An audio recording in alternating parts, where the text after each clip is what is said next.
Hi friends, ఈరోజు అయితే బోండాలోకి పచ్చడి చేసుకున్నా.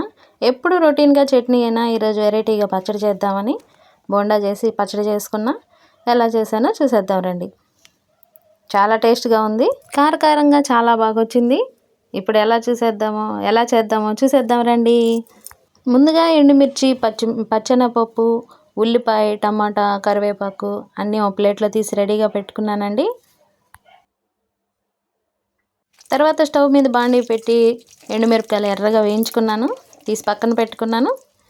తర్వాత పచ్చెనపప్పు వేసుకున్నాను, దోరగా వేయించుకొని పక్కన పెట్టుకున్నాను. తర్వాత అదే ఆయిల్లో ఉల్లిపాయ వేసుకున్నాను. ఉల్లిపాయ వేసుకున్న తర్వాత కరివేపాకు కొంచెం వేగనిచ్చి కరివేపాకు కూడా వేసుకున్నానండి.